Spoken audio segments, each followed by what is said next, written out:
जय हिंद स्टूडेंट, आपका स्वागत है इस गौतम बुद्ध के भूमि से के एसी क्लासेस ज्ञान में। ध्यान से सुनेगा। सबसे पहले हम थ्योरी बताएंगे लूसेंट में, वो भी फिजिक्स। और थ्योरी बताने के बाद उससे संबंधित जितना भी सवाल एग्जाम में पूछा गया है एमसीक्यू के रूप में वो बताएंगे। तो सबसे पहले आज का टॉपिक है चाल। अगर तुम्हें चाल समझ में आता है तो निश्चित है कि वेग भी समझ में आएगा। लेकिन चाल को बताने के पहले और वेग को बताने के पहले तुम्हें दिशा की जानकारी होना चाहिए, उत्तर दक्षिण पूरब पश्चिम। कोनो दिक्कत? तो पहले ये दिमाग में सेट करो कि चाल में कोई दिशा नहीं होता है, लेकिन वेग में दिशा होता है। तो वेग में दिशा होता है। पहले ये दोनों बात दिमाग में हटा लो। बताओ, चाल में किसी प्रकार के कोई दिशा होता है, उत्तर दक्षिण पूरब पश्चिम, हाँ या ना? तो नहीं होता है। अब समझेगा कि चाल किसको कहते हैं। जैसे हम यहाँ पे खड़ा है और उसके बाद हम यहाँ से लेके यहाँ तक आए। अच्छा बताओ, वहां से लेके यहाँ तक हम आए तब कुछ ना कुछ समय लगा कि नहीं? जैसे यहाँ से यहाँ चले तो 1 सेकेंड, फिर आगे बढ़े तो 1 सेकेंड। तो 1 सेकेंड जब आगे बढ़ता है ना, उसी को कहते हैं प्रति सेकेंड। उसी को क्या कहते हैं? उसी को कहते हैं प्रति सेकेंड। अच्छा बताओ, ध्यान से समझेगा कि या तो कोई व्यक्ति 1 सेकेंड में या प्रति सेकेंड, 1 सेकेंड मतलब 1 और प्रति मतलब एगो से ज्यादा। तो कोई भी वस्तु प्रति सेकेंड में जितना दूरी तय करेगा, प्रति सेकेंड में जितना दूरी तय करेगा ओकरा का कहेंगे? चाल कहेंगे।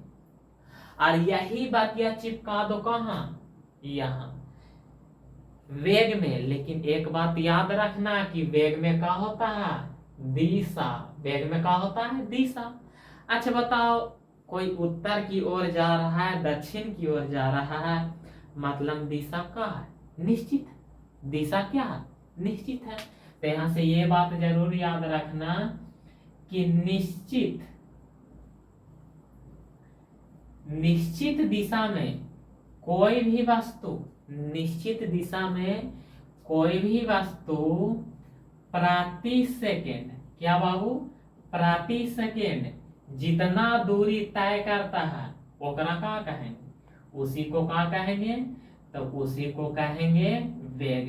अब कुछ तुमको नहीं समझ में आ रहा है तो बस इतना बात याद रखो कि 1 सेकेंड में जो जितना दूरी तय करेगा उसको चाल कहेंगे। लेकिन निश्चित दिशा में 1 सेकेंड में कोई जितना दूरी तय करेगा उसको क्या कहेंगे? वेग कहेंगे।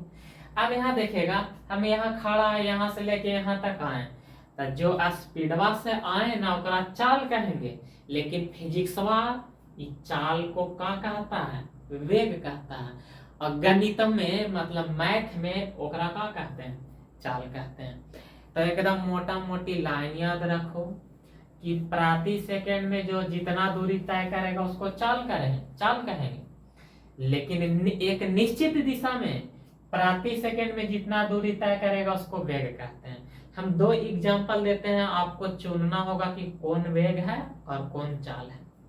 मोहन दक्षिण की ओर 5 मीटर प्रति सेकेंड से चल रहा, तो बताओ इसमें चाल की चर्चा किया कि वेग के? तो बता, एकरा में पता चल रहा है कि कहने चल रहा है दक्षिण की ओर, मतलब क्या बता रहा है? वेग बता रहा है। दक्षिण की ओर मतलब दिशा बता रहा है ना, कोई दिक्कत? अब यहाँ पे ये समझेगा चाल किसको कहते हैं। जैसे कोई व्यक्ति मोटरसाइकिल चला रहा है 50 मीटर प्रति सेकेंड के स्पीड से, तो बताओ 50, इसमें दिशा की चर्चा किया नहीं, तो वो कहाँ लाएगा? चाल। बात समझ में आया? एकदम छोटा सा बात तो याद रखना है, प्रति सेकेंड में तय किया गया दूरी को चाल कहेंगे।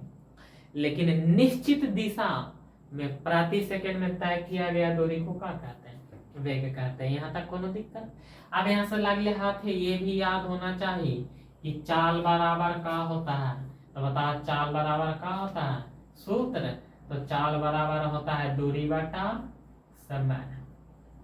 उसके बाद यहाँ पे ये बता कि वेग बराबर का सूत्र होता है, तो याद रखना वेग बराबर होता है विस्थापन बटा समय। वेग बराबर का होता है तो विस्थापन बटा समय। यदि तुमको सूत्र याद है तो ओकर एसआई मात्रक भी याद रहेगा। क्यों? क्योंकि सूत्र से ही निकलता है एसआई मात्रक। सूत्र से ही कहाँ निकलता है? एसआई मात्रक। जरा ध्यान से देखेगा, इसका चाल का एसआई मात्रक का होता है। अच्छा बताओ, दूरी का एसआई मात्रक मीटर, बाटा को क्या लिखते हैं? प्रति, और समय का एसआई मात्रक सेकेंड। अब चलो ये बता, अब किसका एसआई मात्रक? किसका? वेग पढ़ा रहे हैं तो वेग का एसआई मात्रक। अब वेग का एसआई मात्रक का होगा ई, जरा बता। तो बता, विस्थापन का एसआई मात्रक मीटर, बाटा, बाटा को ही कहते हैं प्रति, और समय का एसआई मात्रक सेकेंड। ये तो बातें याद रहेगा या ना? अब उसके बाद ये बता जेकरा में दिशा होगा तो वो कौन राशि? सदिश। और जेकरा में दिशा ना होगा तो अदिश। तो बता, एकरा में दिशा के जिक्र किया गया है, चर्चा किया गया है? नहीं। तो ई कौन राशि होगा? ई होगा अदिश राशि। ई कौन राशि होगा? अदिश राशि। अब बता, जिसमें दिशा होगा, बता एकरा में दिशा की चर्चा किया गया है, तो ई कौन राशि होगा? ई होगा सदिश राशि। ई कौन राशि होगा? सदिश राशि। इतना थ्योरी से ही आपके एग्जाम में भर भर के सवाल पूछा गया है, लेकिन बशर्ते पहले इतना तुम्हें याद रहेगा तब ना। अगर इतना याद रहेगा तो निश्चित है बनेगा, और नहीं याद रहेगा तो ना बनेगा। अब हम यहाँ से सवाल पूछ सकते हैं, हाँ या ना? अच्छा बताओ, प्रति सेकंड में तय किया गया दूरी को क्या कहेंगे? चाल। चाल बराबर का होता है दूरी बटा समय। चाल का एसआई मात्रा का होता है मीटर प्रति सेकेंड। चाल क्या है? तो एक अदिश राशि है। उसके बाद बताना, वेग किसको कहेंगे? तो निश्चित दिशा में प्रति सेकंड में तय की गई दूरी को क्या कहते हैं? वेग कहते हैं। उसके बाद वेग बराबर सूत्र का होता है तो विस्थापन बटा समय। और वेग का एसआई मात्रक का होता है तो मीटर प्रति सेकंड होता है। और उसके बाद वेग कौन राशि है? सदिश राशि की अदिश राशि? तो वेग सदिश राशि है, क्योंकि इसमें दिशा है, और दिशा है तो निश्चित है कि परिमाण भी होगा। कौन दिक्कत? यहाँ तक बातें समझ में आया? अब जितना थ्योरी बताए हैं ना, उससे संबंधित जितना भी सवाल पूछा गया है वो सब आपको बगल में दिख रहा होगा। ठीक, अब जरा ध्यान से देखिएगा पहला सवाल। पहला सवाल क्या कहता है? अगर इतना जितना भी थ्योरी बताएं अगर याद है तो जितना भी सवाल बताएंगे ना वो सब बना देगा तुम।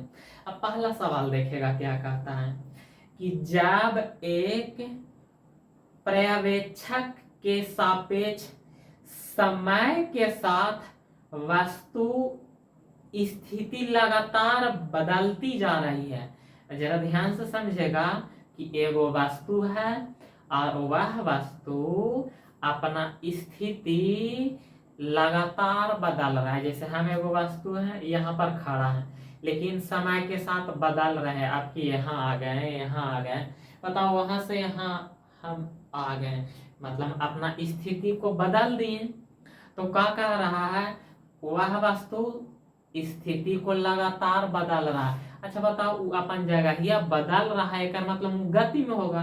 तो पहला ऑप्शन देखो क्या है, कहा जाता है कि वह शून्य वेग है, ये तो गलत है।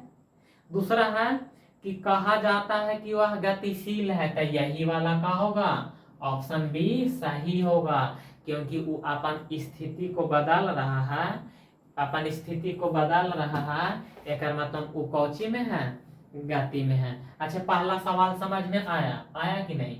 अब दूसरा सवाल जरा बना के बताओ। दूसरा सवाल देखो क्या कहता है कि एक भीड़ भाड़ वाली सड़क पर एक बस की गति खाली स्थान गति का उदाहरण है। अच्छा ये बता, पूरा भीड़ है, अब पूरा भीड़ है, उस कंडीशन में बस रुक रुक के चलेगा, तो रुक रुक के चलेगा मतलब उसकी गति समान है कि असमान? तो उसकी गति असमान। समान मतलब बराबर, असमान मतलब बराबर नहीं। तो वो रुक रुक के चल रहा है, एक मतलब ओकर गति असमान है। ऑप्शन नंबर ए असमान। ये बात समझ में आया कि नहीं? रुक रुक के चल रहा है, एक मतलब ओकर स्पीडवा असमान है। तो ऑप्शन नंबर कौन होगा सही? तो ऑप्शन नंबर ए सही होगा। 2 सवाल बता दिए, अब तीसरा सवाल जरा खुद बताने का कोशिश करेगा कि इसका आंसर क्या होगा। ध्यान से समझेगा। ये तीसरा सवाल क्या कहता है? चाल, दूरी और समय में सही संबंध क्या है? तो अभी तुरंत ना बताएं। चाल बराबर सूत्र क्या होता है?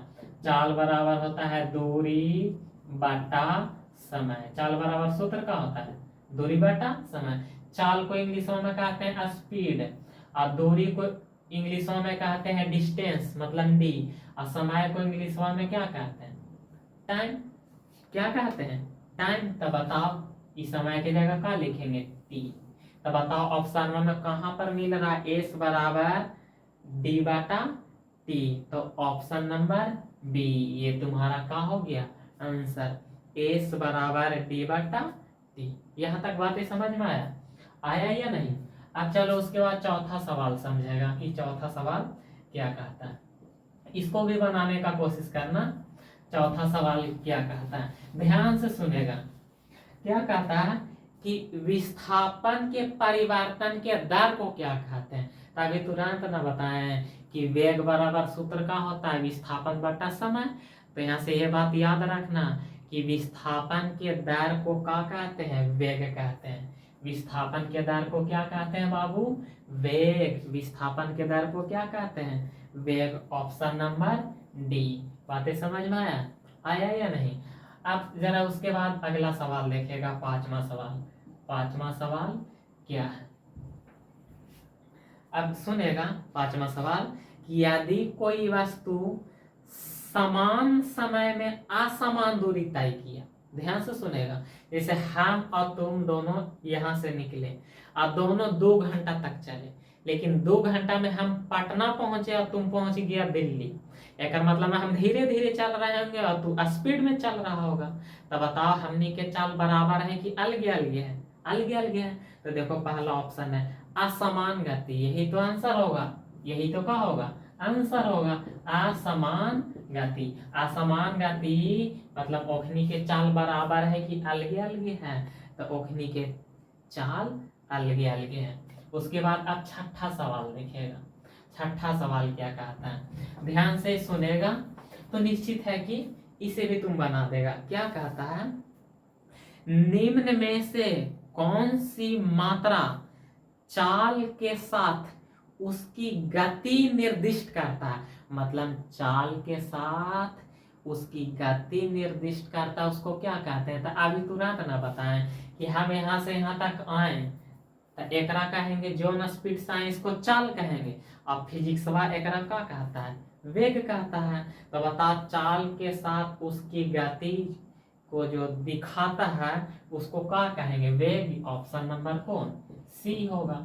समझ में आया या नहीं? उसके बाद अगला सवाल, सातवां सवाल। अब इसको जरा बना के बताना कि ये क्या पूछ रहा है। क्या कहता है? समय के साथ विस्थापन में परिवर्तन के दर को क्या कहते हैं? तभी तुरंत ना बताएं बाबू कि विस्थापन के दर को वेग कहते हैं। विस्थापन के दर को क्या कहते हैं? वेग कहते हैं। अब बताओ ऑप्शन नंबर क्या होगा? सी। ऑप्शन नंबर क्या होगा? सी। बातें समझ में आया? अभी जितना थ्योरी बताएं उससे संबंधित जितना भी सवाल पूछा जाता है वो भी बता दिए, बस रहने दिया जाए, बाकी अगले दिन बताएं।